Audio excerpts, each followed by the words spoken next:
Le peuple le dit. Ce sont des esclaves. En anglais, on dit des messengers. Messenger ne veut pas dire esclave, hein? Mais on dit des messengers. Ce sont les gens qui ne peuvent jamais être élevés. Ce sont les gens qui n'auront jamais quelque chose pour eux-mêmes. Est-ce que vous comprenez? Parce que quand ils travaillent chez quelqu'un d'autre, c'est pour détruire le travail des autres. Donc ils ne peuvent pas avoir leur propre travail.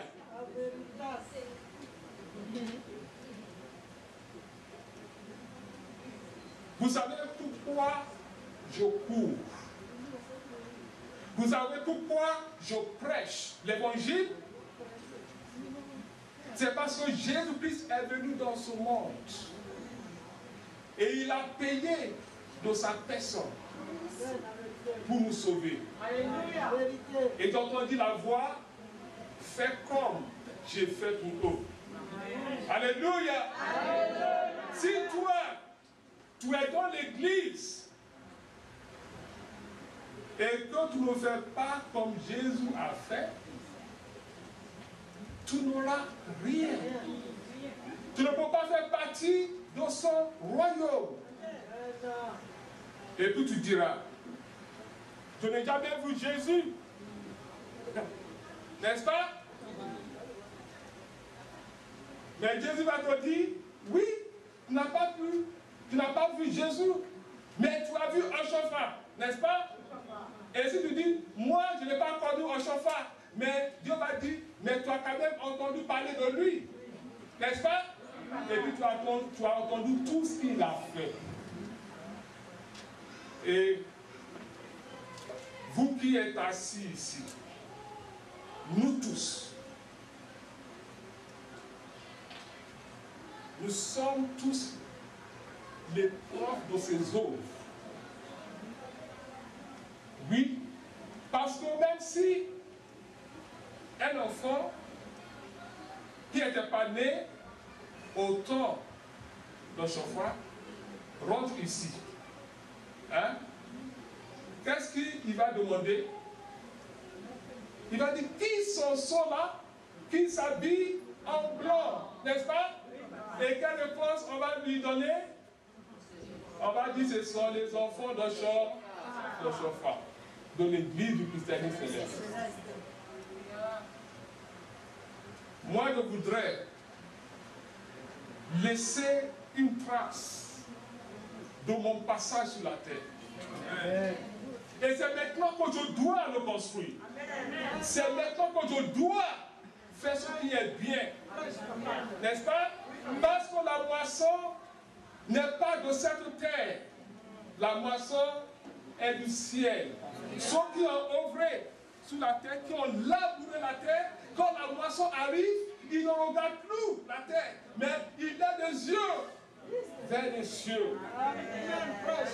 Oui, il a les yeux vers les cieux. Jésus dit dans l'évangile selon Saint Jean,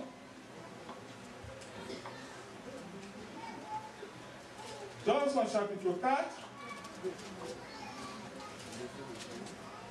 oui, qui tu as trouvé?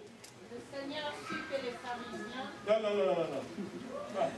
Voici, je vous dis, levez les yeux, et regardez les champs, qui déjà blanchissent, pour la moisson. Celui qui moissonne reçoit un salaire. Celui qui moissonne, il doit recevoir un salaire. Quand tu moissonnes, quand tu as bu la terre, tu dois recevoir un salaire. Oui. Et amasse des fruits pour la vie éternelle. Oui, afin que celui qui sème et celui qui moissonne se réjouissent ensemble. Car en ceci, ce qu'on dit est vrai. L'un sème et l'autre moissonne. Je vous ai envoyé moissonner où vous n'avez pas travaillé. Oui. D'autres ont travaillé. D'autres ont travaillé. Et vous êtes entrés dans leur travail. Et vous êtes entrés dans leur travail.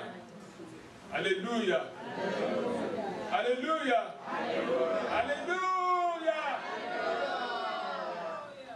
Vous savez, quand papa Ochofa est rentré à Gonguet, moi je n'étais pas là. Hein. N'est-ce pas? Ben oui, d'ailleurs, je n'étais même pas encore né.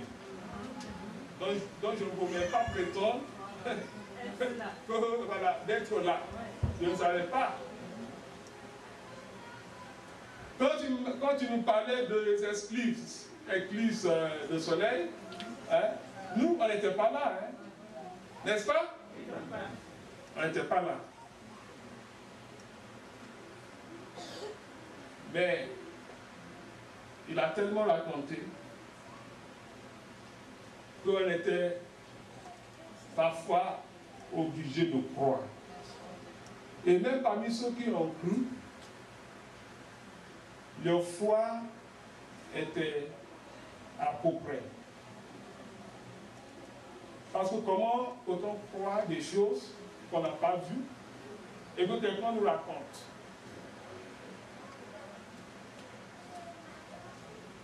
Il faudrait que nous recevions la grâce de Dieu, n'est-ce pas? Pour mieux le comprendre.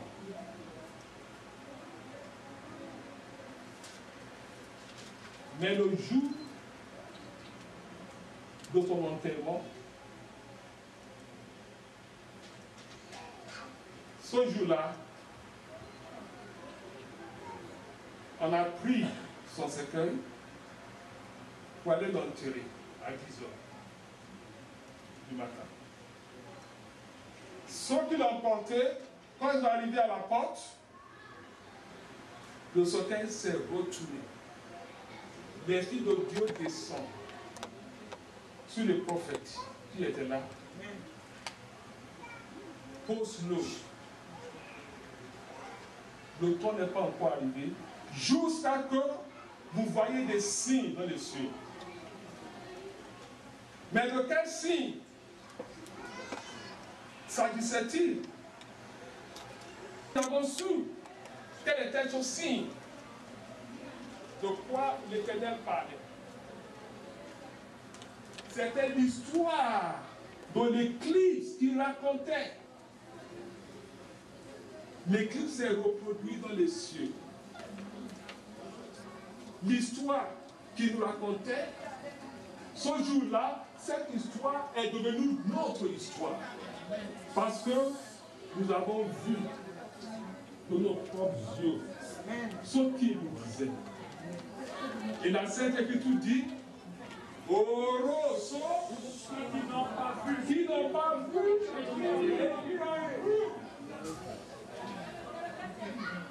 Que quelqu'un dit, je crois. Je crois. Je crois. Je crois en toi, en Dieu. Je crois en toi, en Dieu.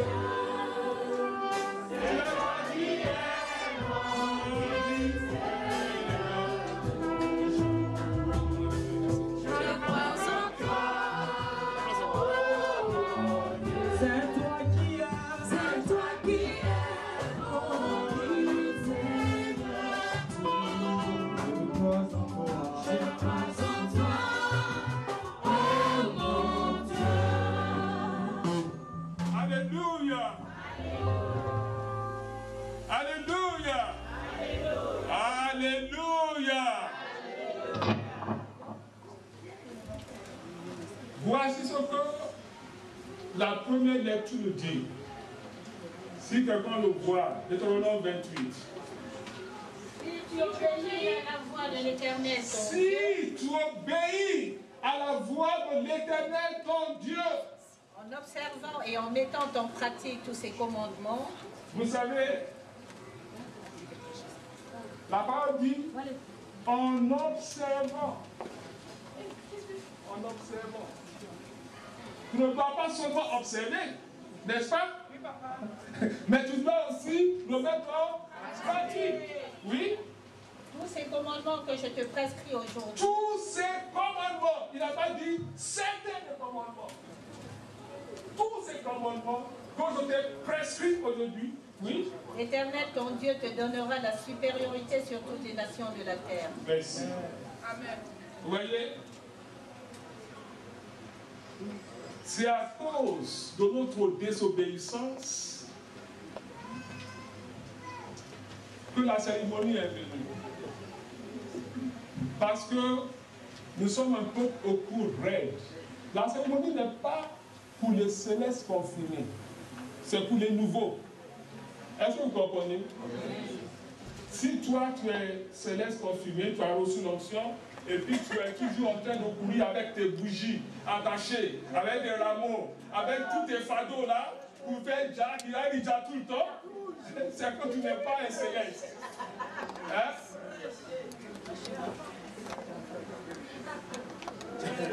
Tu es la lignée des marabouts. Mais oui, parce que ceux qui courent après les féticheurs, hein, c'est qu'ils ne sont pas encore convertis, n'est-ce pas? Ils n'ont pas reçu la conversion. Mais nous, aujourd'hui, nous ne nous adressons pas aux non-convertis.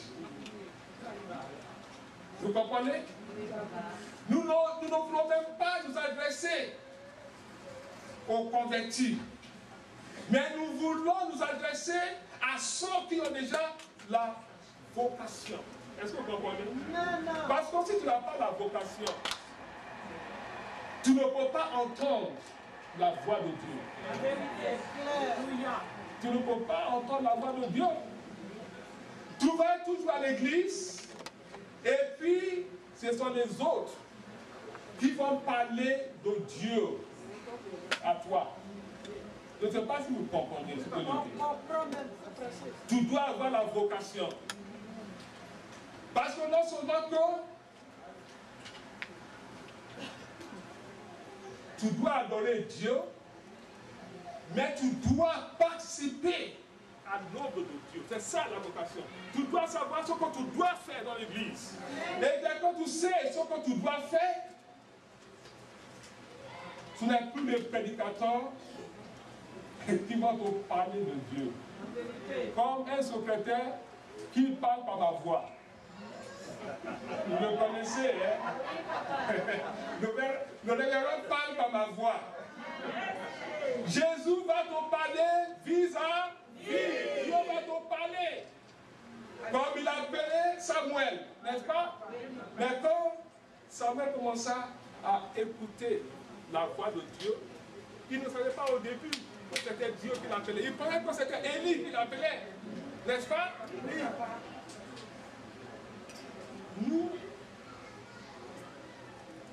Nous avons écouté par rapport au chauffard.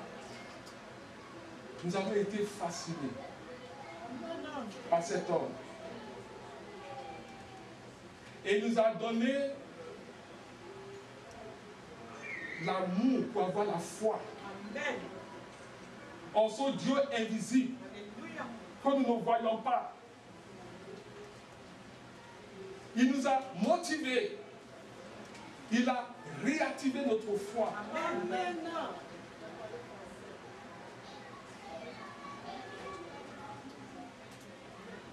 Bien même après son départ,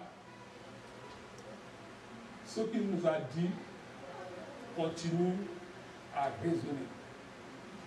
Non seulement dans notre cœur, mais dans nos âmes, dans tous nos membres. Et nous savons maintenant que Jésus, qui est venu dans ce monde,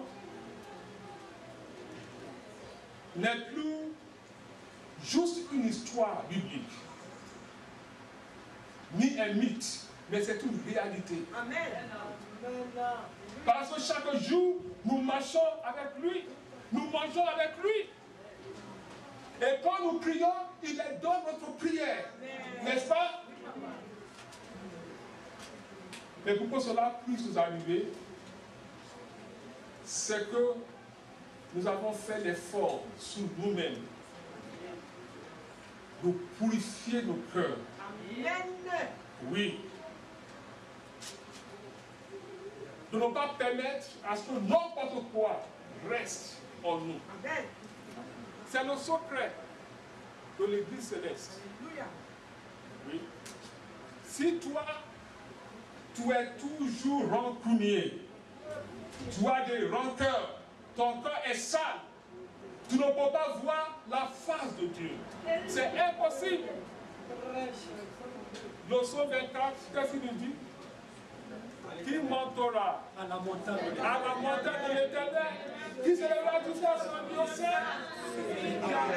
Les mains innocentes et le cœur pur. Il faudrait que tes mains là soient innocentes. Il ne faut pas tromper les mains dans le sang d'un homme innocent. Il ne faut pas participer avec ta bouche pour détruire ton frère. Il ne faut pas y participer. Parce qu'un jour, le Seigneur Jésus-Christ te demandera compte. Oui, nous sommes en train de rentrer et de faire la liaison entre la première lecture et la deuxième. Qu'est-ce que Jésus dit dans l'évangile de Saint Matthieu? Avec tous les anges, Oui. il s'assiera sur le trône de sa gloire. Ah, Toutes les nations seront assemblées devant lui. toutes les nations seront assemblées devant lui. Il séparera les uns d'avec les autres, Il séparera les uns avec les autres, comme le berger sépare les brebis d'avec les boucs. comme le berger sépare les brebis avec les boucs. Oui. Et il mettra les brebis à sa droite Il va mettre les brebis à sa droite. Le brebis, c'est pas le gradé. Hein? Non, c'est pas le gradé. C'est pas forcément le chargé. Hein? Ou le révérend. Hein? C'est le fidèle qu'on minimise. C'est la sœur qu'on rejette. C'est le dévancier qui n'attire pas notre regard. C'est le nouveau qui est pauvre et qui n'a rien pour manger. C'est eux les brebis. Et qui sont les boucs? Ah non, non, non, non. Il ne faut pas insulter le dévancier. Hein. Qui sont les boucs? Les caractéristiques des boucs. Hein? Ils sont mauvais. Les boucs, ils sont très très mauvais. Hein? Il faut que chacun de nous fasse attention, parce que dans nos comportements, quand nos comportements deviennent répugnants, et que les gens commencent à quitter leur place quand on vient s'asseoir à côté d'eux, mais Dieu dit que et les brebis et les boucs, on doit les laisser évoluer ensemble. Si on ne les laisse pas évoluer ensemble, il n'y a pas de moisson. Est-ce que vous comprenez? C'est au jour de la moisson, au dernier moisson, que Jésus-Christ, quand il va revenir dans sa gloire, qui va séparer les bons brebis et les boucs, les mauvais. Et quand j'ai entendu cette lecture, tout de suite, je me suis rappelé du parabole des bons grains et livrés, n'est-ce pas? Tout à fait. Le royaume des cieux est semblable à un homme qui a semé une once dans son champ. C'est pour nous dire que nous ne sommes pas nés mauvaises. Parce que les gens disent que c'est mon environnement, c'est ce que j'ai vu faire. il n'y a pas d'excuse d'être mauvaise.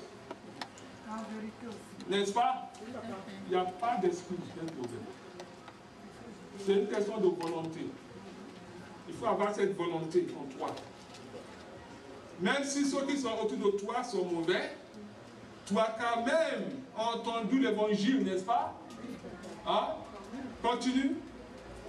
Mais pendant que les gens dormaient, oui, son ennemi vint. Son ennemi vint.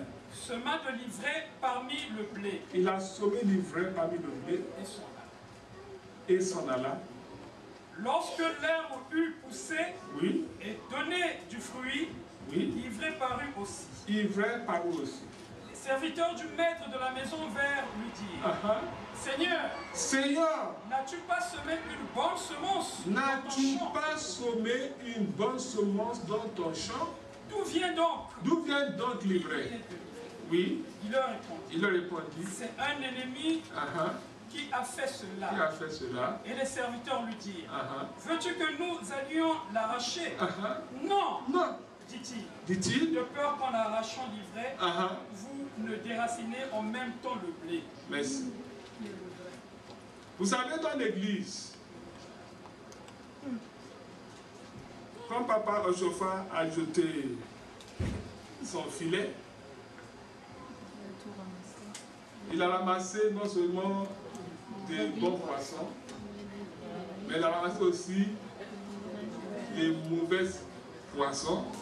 Il a même ramassé des crabes. Hein? Des crabes. Il a aussi ramassé des caïmans. Il a ramassé les serpents. On me fait comprendre qu'il y avait même des scorpions. Parce qu'il y a comme vous qui peuvent savoir toutes sortes de choses qu'il y a au milieu de vous. Je ne voudrais plus jamais qu'un chargé soit malheureux. Amen. C'est toi qui offres. Qui ont des BMW, qui ont quoi encore?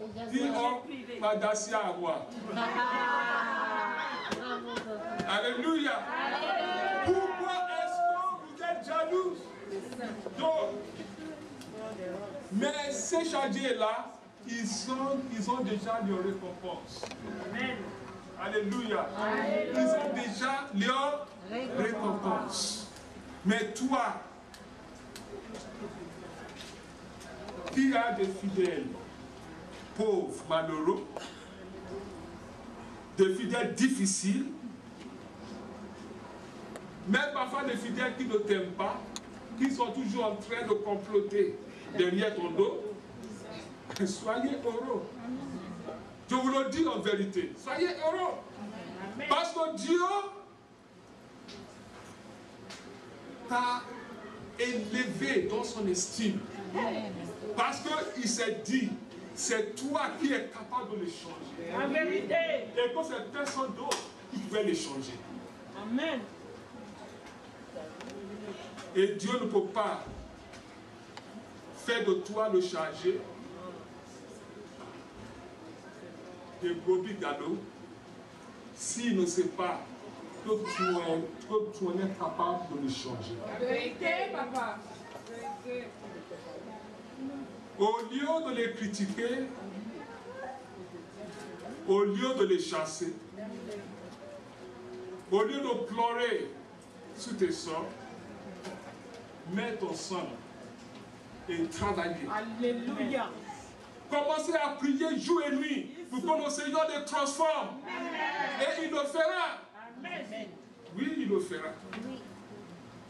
Et dans l'avenir, tu pourras dire, toi, je connais ton histoire. Quand tu es arrivé, tu es ceci, tu es cela. N'est-ce pas? Oui, papa. Oui, tu pourras le dire. Mais si c'est comme un homme qui est déjà riche et qui épousera une femme, n'est-ce pas? À chaque fois qu'il y a des problèmes, qu'est-ce qu'il va dire à la femme? Il va dire, avant que tu viennes chez moi, j'ai déjà toutes mes richesses. Si tu n'es pas content, prends tes clics et claques et puis dégage. N'est-ce pas? Oui, papa. Mais quand toi, une femme, tu prends un homme qui n'a rien et tu fais de lui quelqu'un. Quand tu vas devenir blanc et riche, et puis il te dit, prends tes clics et claques, tu vas lui dire, où est-ce que tu veux que j'aille? Et toutes ces choses-là, on a fait ensemble, non? Alléluia! Je n'ai pas endroit à aller, on va vivre ensemble, on va mourir ensemble. Et si cela ne te suffit pas, alors diviser les richesses. Un pas pour moi, un pas pour l'autre. Et j'en suis sûr qu'il n'y a pas un homme qui veut que ces richesses soient divisées. Alléluia.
Esprit de Dieu, descends, viens.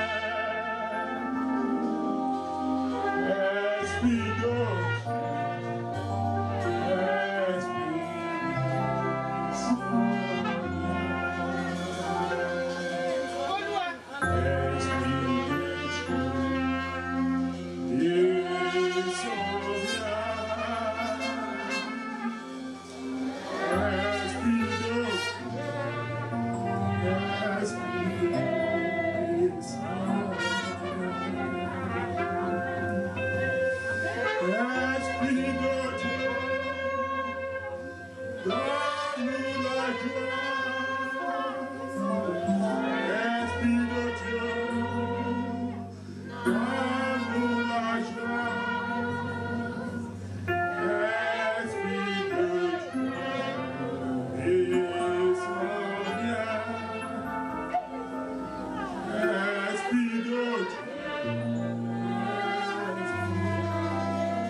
Dieu, mon unique et vrai Dieu, le Dieu de mes pères, Abraham, Isaac et Jacob, qui est devenu le Dieu de papa du Dieu chauffant. Nous te louons, nous te glorifions ici, à Mont Sinaï, où tu as fait descendre ta gloire. La gloire que tu as révélée à Pachoffa à Gangé, Pour que tes enfants sachent que tu es vivant, que tu es merveilleux, que tu es glorieux, qu'il n'y a pas un autre Dieu que toi. Révélation. Parce que je sais que tu es le Père éternel. Et que depuis que tu as mis en lui, n'est pas mort avec lui. C'est le même esprit qui ouvre maintenant. Dieu de Chauffard, si tu es parmi nous, viens guérir tes enfants. Viens guérir tes enfants. Viens guérir tes enfants. Parce que si tu les guéris, ils vont croire en toi. Ils sauront que c'est toi qui s'est incarné dans Papa Chauffard. C'est pourquoi je te dis, Seigneur, viens les délivrer. Délivre-les du joug qui est pesant sur eux. Et ne permets plus que Satan les trouble. Mais donne-leur la force. Donne-leur la force. Donne-leur la force. La puissance du Saint-Esprit. Pour qu'ils puissent œuvrer en toi. Pour qu'ils puissent œuvrer pour toi. Pour qu'ils puissent se sacrifier aussi à leurs frères et à leurs sœurs. Pourquoi à travers leurs œuvres, ton nom soit glorifié. Parce que le moment est venu que la France te glorifie. Parce qu'il y a plus de 30 ans que nous avons commencé ton église ici. C'est pourquoi, Seigneur, descends dans ta moisson. Pour que tes enfants qui sont venus ici affligés, au nom de Jésus, qu'ils soient réconfortés. Ceux qui sont venus avec quelques douleurs, je leur donne par ta puissance merveilleuse que ces douleurs soient retirées. Que les femmes dites stériles soient fécondes. Que l'amour de Dieu soit parfait en nous. Pour qu'à travers le coup d'aujourd'hui, que l'église de France soit bénie. Que mon Sinaï soit le rocher de ton salut. Pour que toute mauvaise œuvre soit balayée. Que les discordes, les disputes, que cela prenne fin au nom de Jésus. Ouvre tes portes pour des fidèles dignes qui vont rehausser ta gloire. Et ceux qui sont déjà à l'intérieur, qu'ils soient totalement transformés. Parce que nous avons dit que cette fête aussi, c'est une fête de transformation. Un examen de conscience. Dieu de Chauffard, ne permet pas que notre conscience nous juge, mais lave-nous de toute mauvaise conscience. Et transforme chacun de tes enfants en profondeur. Pour que quand ils vont quitter cette moisson, leur vie soit totalement changée. Je guéris au nom de Jésus les maladies que les médecins du monde n'ont pas guéries. Parce que les médecins soignent. Mais toi, Jésus, tu guéris. Que ta main puissante se promène maintenant au milieu de tes enfants pour arracher leurs maladies, pour arracher leurs maux de cœur, pour arracher leurs tribulations, pour arracher leur pauvreté, pour arracher leurs malédictions et pour les rétablir dans leurs estimes. Pour que tous qui sont perdus depuis des années, au nom de Jésus, que cela leur soit redonné. Dieu de Chauffard, je prie pour tous les chargés qui sont ici. Bénis leurs œuvres.